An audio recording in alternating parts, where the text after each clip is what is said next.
G'day mate, 40 here, back at UCLA. My iPhone just cut off on my last stream because the sun was bearing directly on it. So iPhones overheat really easily when you're live streaming, and if they're getting direct sunlight, you can go about 10 minutes max before the iPhone's just going to do an automatic hot temperature shutdown. So I was just musing on Australia getting their first Prime Minister who doesn't have an Anglo-Saxon or a Celtic name. And so the new Prime Minister, the 31st Prime Minister of Australia, Anthony Albanese, is obviously of Italian heritage. So I don't think I knew any Italians growing up. The only thing I knew about Italians, and I didn't even think about this, is that there are a whole bunch of slurs for them. I think wop and dago. Like, don't be a dago, or you're dressing like a dago. And I never really thought about any Italian connection, but God forbid, I just grew up using all these different slurs. And thank God there's probably less of that in Australia now.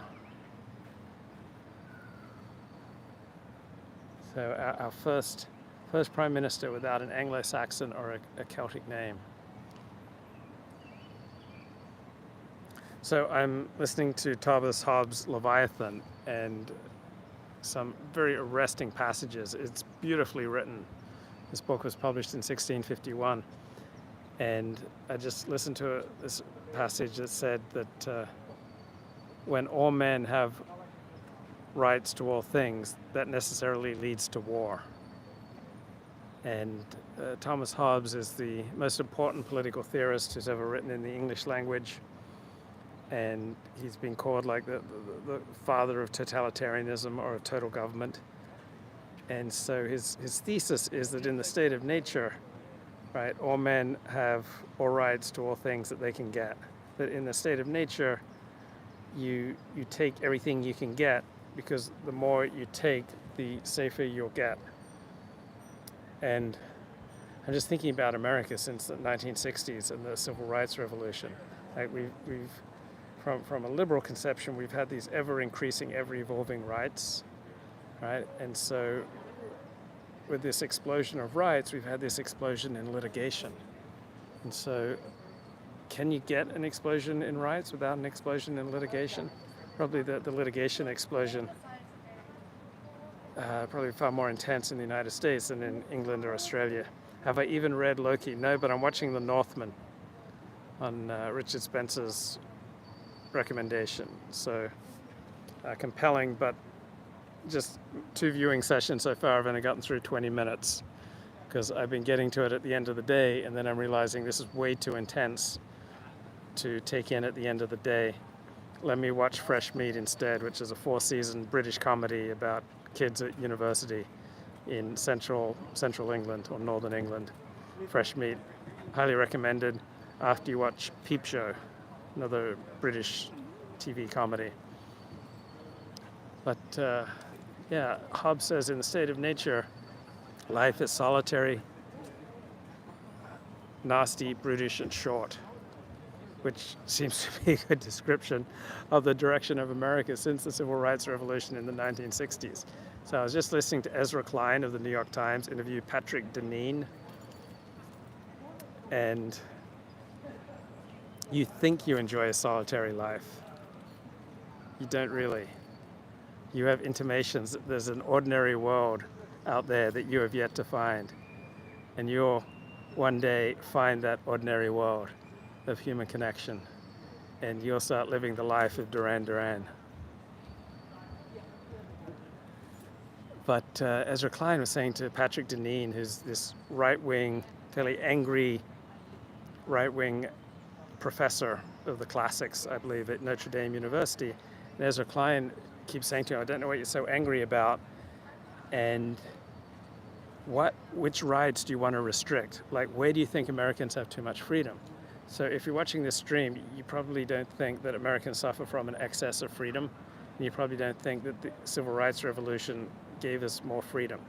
But from the liberal perspective, America is always evolving towards an increasingly free place where we have more and more rights, and we have more and more equity. Yeah, all the kids walking by 40 think he's some based high IQ professor. So there's some sort of graduation going on today, and UCLA has like ethnic graduations. Like black students have their own graduation, like certain Asian students seem to have their own graduation, Latino students have their own graduation. So there are like all these different racial types of graduation at UCLA. Probably reflecting different levels of academic accomplishment and different majors. So the only stylistic difference that I see walking around, separate but equal graduations, yeah, the only stylistic difference that I see between now, walking around UCLA in 1988, is a lot more cell phones, but people are very polite here. Like, I don't hear people carrying on really loud cell phone conversations. A lot of the Asian students wearing masks. I remember when I went here in 1988, I learned that UCLA stood for United Caucasians Lost Among Asians. So I think when I was here in 1988, there were twice as many Asians as there were Caucasians. And I remember there was very dramatic affirmative action differences. So pretty much all the white and Asian students were getting into UCLA with like a 4.3 GPA because they'd taken honors classes, or a 4.2.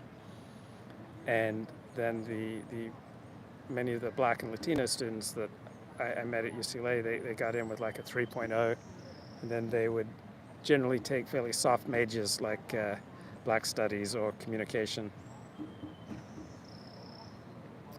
So there was very dramatic affirmative action differences in the late 1980s, and California got rid of affirmative action, and now it's coming back.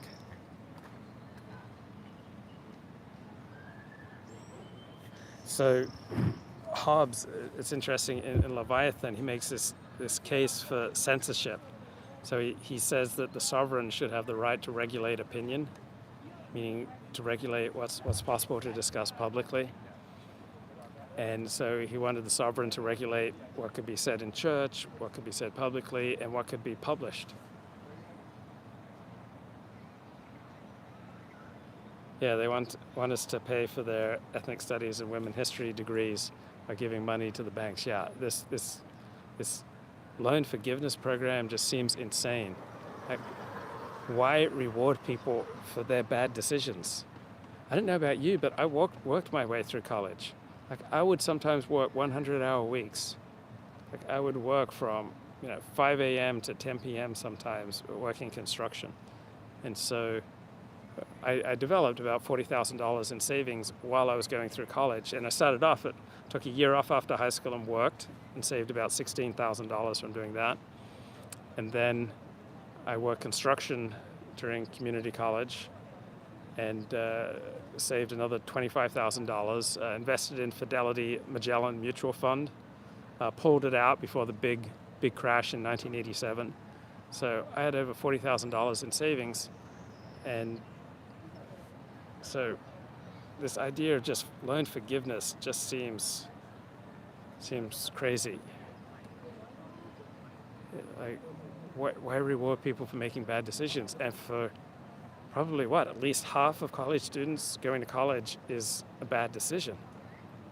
They'd be far better off learning the trades. Now, in Germany, learning a trade is much more honored, and learning in a trade in Australia is much more honored. So in Australia, traditionally, only about 5% of students have gone on to university. So people weren't expected to go to college in Australia. Most kids dropped out of high school in 10th grade and then got an apprenticeship. And that was an honored and respectable way to go. It's the same in Europe, same in Australia. It's only in America there's this crazy idea that everyone should go to college. Like, Americans have this veneration of education, which is far out of touch with reality. Yeah, it creates a moral hazard. All these new students picking college courses, they think it's free. And yeah, you make bad decisions when you don't hold people accountable for the consequences of what they're doing. So, why reward those making reckless decisions, like taking out hundreds of thousands of dollars in student loans? Right? I carried over $50,000 in credit card debt for about 8 years, right? And it never occurred to me to declare bankruptcy. Like a lot of people were telling me, oh, just declare bankruptcy. It never occurred to me to do that. College is supposed to be for engineering or debating and bouncing ideas off each other, become limited in speech too. So I knew that I'd be able to work my way out of my debt, and I did. I failed out of college, became suicidally depressed, and I joined a trade union, and it put my life on a good solid path, says Alexander. Yeah. So the trades in America, they don't get nearly the honor and respect that they do in Australia, but in Australia, tradies, business is booming. I mean, they earn way over six figures. I mean, tradies are doing really well in Australia and have done so for decades. So, yeah, anyway, Ezra Klein's talking to Patrick Deneen's like, which freedoms do you want to restrict so that people make more traditional choices? And a real man works with his hands, says Elliot. I don't venerate either working with your hands or working with a computer. I don't think either is inherently better. I declared bankruptcy on my credit cards 5 years ago. The best decision I could do. I have more maximum credit available, higher score, and less debt. Maybe I think it's bad for your soul. How much credit card debt did you have when you declared bankruptcy? So I was just raised with the ethos that you pay your debts. So it was never an option that I took seriously. And eventually I just knuckled down, took extra work, working about 60 hours a week. 18,000, dude, you declared bankruptcy on 18,000? I carried over 50,000 for about 8 years. And then I started working 40 to 60 hours a week and paid it all off in about 2 years. So once I knuckled down and got serious, then I started making twice as much money per hour. I went from about 18 an hour to 35 an hour. And then I went from working 20 to 30 hours a week to working 40 to 60 hours a week, all with the inspiration of Trump did it, he's doing fine. I don't think Trump has ever declared personal bankruptcy.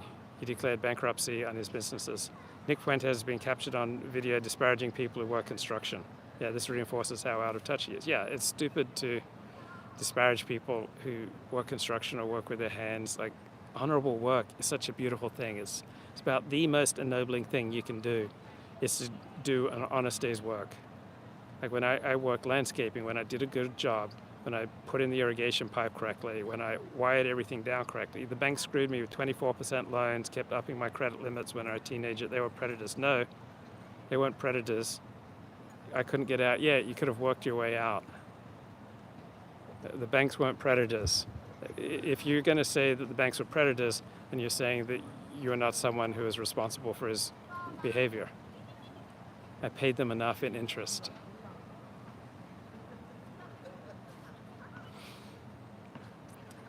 So Ezra Klein saying, Patrick Deneen, what freedoms do you want to restrict in America? And that's not how those of us on the right, we want people to have the freedom of association, freedom of who they hire. Mango Jim says, total disaster down under. Labour won. Australia's going to become dysfunctional. Labour won by a very tiny. A year of manual labour should be a predicate for applying for a student loan. I don't agree with that either. I don't think there's anything inherently more ennobling about manual labour compared to white-collar labour. Like, all honourable legal work is honourable and is good for you and is ennobling. So Australia's not moving left. Australia's got the most narrow coalition for the Labour Party. Australia's been kind of mirroring the American election results. So in 2016, manual labour puts you in touch with reality. So does white-collar labour, right? You can do, Labour won with only 31% of the primary vote. Look, are you worried about monkeypox? It's mostly in men that have. Yeah, I noticed that monkeypox is mainly in saunas. In other words, gay bathhouses. So that's another result when you expand rights, so that there's no longer any stigma attached to massive amounts of gay promiscuity and to gay bathhouses and to the gay hookup scene when when the stigma was removed in the 1960s and 70s, then you had an explosion of gay promiscuity, and with it you got AIDS and all sorts of other nasty diseases. Careful touching door handles in California. No, you don't get these nasty diseases from touching door handles. You have to have unprotected anal sex with dudes, guy, or exchange intravenous needles. I don't plan to do that. So Australia's following America's political lead. So Trump won a surprising victory, populist victory among the working class in 2016. Then Scott Morrison and the Conservative Coalition won a surprising, shocking victory in 2019. Then 2020, Joe Biden just squeaked by with a much narrower victory margin than was predicted by the polls. Now, Anthony Albanese in the Labour Party in Australia squeaked in much more narrow victory than was predicted by the polls. I'm not even sure Labour is going to have a majority government. They're not going to be, I can't imagine that they're going to be able to pass anything significant. I'll be doing my 20th consecutive day of sensory deprivation, says Elliot. So Joe Biden hasn't been able to pass any significant legislation. I don't think Anthony Albanese will too. So there's a possibility that Albanese shows himself to be an effective prime minister and then will become more popular. But the odds are that Australia is heading into a recession and the government is going to cop it.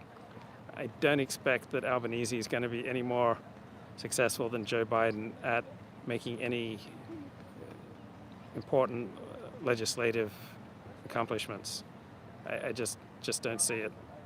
So I think the coalition will rebound, the Conservative Coalition in Australia will rebound under Peter Dutton. It's a majority government, 76 in the lower house. Labor's got 76 because when I checked about 3 hours ago, Labor was only on 72 seats. So even if they're on 76, yeah, they can form a government. But it'll be very, very narrow. So they'll also have to depend on the cooperation of independents and Greens to pass anything through the US, through the Senate. So the one thing that Australia copied the US government system is that they have a Senate that must approve and pass, all legislation, including a budget. So, yeah, Liberals think that, no, this is UCLA, mate, hanging out on Bruin Walk.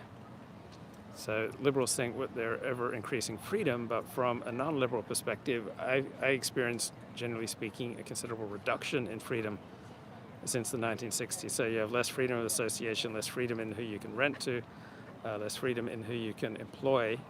So there's less public trust, there's less social capital. And so people are retreating more from other people. They're participating in the wider society less. So it's not like you can ever increase rights for one particular group without taking rights away from other groups. You increase rights for renters, you decrease rights for owners, right? You forgive loans, all right? You are saying that those who didn't take out loans are suckers.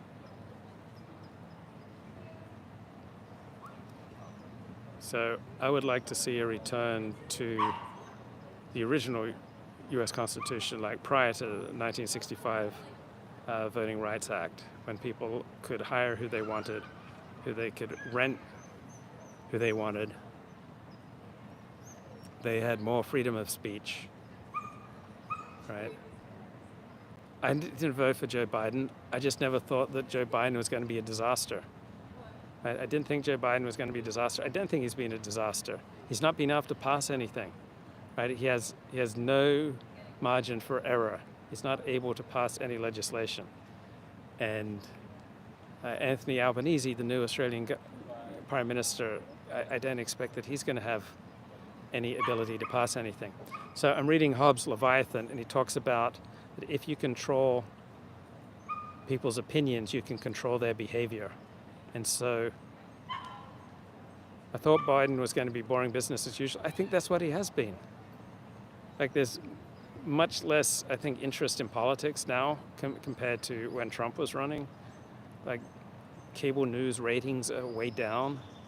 So Biden is fairly boring. But Hobbes claims that if you control people's opinions, that you can control their action. And I don't see that, right? I don't think people's actions are governed primarily by their opinions. People's actions are governed by a situation. So I don't think we are significantly reducing violence and division in this country by restricting opinion. Biden is a boring center-left Democrat. The far-left lunatics like AOC have no impact over anything. Yeah. And so who could be the Democratic candidate in 2024? Because I don't think anyone but Biden could win in 2024. I think it's looking very good for Republicans this midterms and looking very good for Republicans in 2024. Berkheim depressed, even though Albanese is an old boy of my school, Christian Brothers, St. Mary's Cathedral, he turned socialist communist. Yeah, but he ran a very pragmatic campaign. He announced he's not woke. The policies of the Labour government hardly differ at all from the policies of the Conservative coalition. I just don't see any reason for you to be depressed. It's not going to make any difference in your life. All right? For your real life, it hasn't made any difference whether Biden or Trump was in power. It's not going to, I don't see how it's going to make much of a difference for your average Australian, whether Scott Morrison or Anthony Albanese is the Prime Minister. Now, for political mavens, for whom politics is adrenaline rush and it's a source of excitement, then if your guy doesn't win, there can be an absolute crash. But as far as significance, Australia, I don't see Australia moving significantly to the left. Yeah, if you get depressed about elections, then you need to get help, except temporarily. Right? Except temporarily. If you care about politics, I care about politics, and you feel depressed for a day or two or three or a week, I think that's a perfectly normal, natural reaction, right? If you lose a girlfriend, let's say you've had a girlfriend for 6 months and you break up with her, it makes sense to mope about it and feel sad about it and complain about it for a few weeks. But if you're still doing it a year later, then obviously there's something wrong. So anytime you have a significant loss, and if you're heavily invested in politics, right, and your party loses, that's a significant loss. If you lose a girlfriend, if you lose status, prestige, you lose a community, you lose friends, you lose a job, you lose out on an opportunity, the normal, natural reaction is to feel sad. Judas says, I wasted seed twice a day. Judas, and to think I was going to send you a text and say, oh, you want to meet up at UCLA and go for a walkabout. But bro, people don't want to hear publicly about the wasting of seed.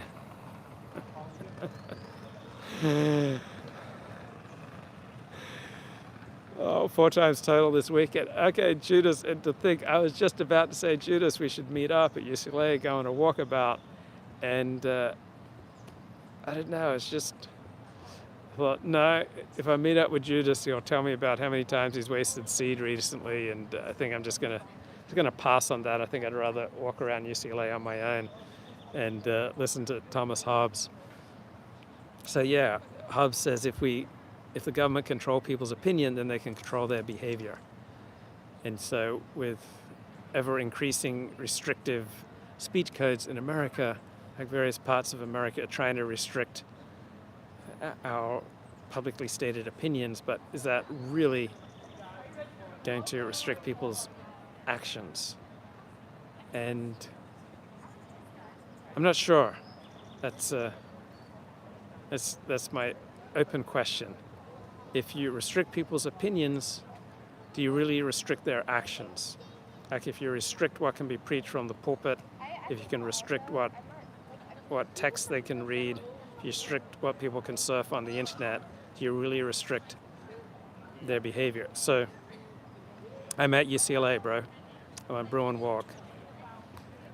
So I was listening to Mickey Kaus on Friday, and he made the argument that Republicans, and nobody should mention the Great Replacement, let alone push the Great Replacement, because it's a conspiracy theory that leads people to violent behavior. And I was thinking about it, and I don't push the Great Replacement. It's not language that I use. I don't think it's useful. I think if you want to be accurate, you could call it the Great Dilution, if you want to talk about it, but obviously the Great Dilution is not nearly as compelling as the Great Replacement. But just because you've got a hot button issue that causes people to commit criminal violence, does that then mean that you should not use that rhetoric in public? I think it's a serious question. I don't use the Great Replacement rhetoric. It's not how I see reality. And I do think if people are going out and committing criminal violence using certain rhetoric, that should have a discouraging effect on one for using the same rhetoric, but it doesn't mean that you can't talk about those hot button issues. I really liked Tucker Carlson's response. So I'm glad that Tucker Carlson was not intimidated. So take the hot button issue of abortion, right? People sometimes go out, God forbid, and kill abortion doctors, and I think that's a natural consequence of the conservative argument that abortion is murder. Like, if you really believe that abortion is murder, then going out and killing people who commit murder, God forbid, is still rational. But 99% of people who argue that abortion is murder, they don't actually believe it. But a tiny percentage of people do, and then they go out and they commit murder, and a lot of abortion doctors are absolutely afraid because they do get targeted because abortion's become such a hot button issue. But the reason abortion's a hot button issue in America is not really because of abortion, right? There's no inherent reason for Christians and trads to be up in arms about abortion. Abortion is a way of talking about race without talking about race. So because conservatives can't explicitly campaign pitching to white people, they look for an issue that would unite the right. It would unite Protestants, Catholics, evangelicals, traditionalists, and this anti-elite, anti-sexual freedom, anti-excess argument of pro-life is a way for conservatives to unite. But just because people are talking about abortion doesn't really mean that abortion is what's really going on. It's just a way to talk about race in disguise, a way that's socially acceptable. But some people don't get that, right? Most people don't get that. Most people think that abortion's a hot button issue because it's really all about abortion, and it's a matter of life and death. And those people who don't get it, some of them become dangerous and they become violent. But because there are awful people out there who are committing criminal acts against abortion providers, does that mean we should not talk about abortion, that we should not have hot-button debates on abortion, that people should not be allowed to say that abortion is murder, that social media companies should forbid anyone making the argument that abortion is murder? No, obviously that's ridiculous to restrict political speech that way. So too, I think it's ridiculous to restrict speech about the Great Replacement that way, even though I don't believe in the Great Replacement. So I noticed that Facebook has forbidden its employees from talking about abortion at work. So yeah, you really don't want to be hitting hot button issues at work, right? Don't go talking about hot button controversial issues like abortion, like politics, like sex and religion at work or with people you don't know, because it can just often lead to incendiary responses that you're not going to like. So, I'm morally pro-life. I think in the overwhelming majority of cases, 95%, 98% of cases of abortion, it is immoral to have an abortion. On the other hand, I don't want to make it illegal. It's not an issue that I think about that much. But I agree with Dennis Prager that morally and emotionally I'm on the side of the pro-life crowd, and legally I'm on the side of the pro-choice crowd. And I also agree that Roe v. Wade was terrible, terrible law, and whether or not abortion is legal should be in the hands of the state. Should be in the hands of the states, meaning in the hands of the citizens who get to vote for their representatives, who can then vote whether or not they want to make abortion legal. So if you're against what seems to be this current coming U.S. Supreme Court decision reversing Roe v. Wade, you are against democracy, because reversing Roe v. Wade will increase democracy, and I think it will increase. I think it will increase democratic participation. Right, the Democratic Party should get more voters. It should be good for the Democrats politically. Okay, going back to listening to Thomas Hobbes. Bye-bye.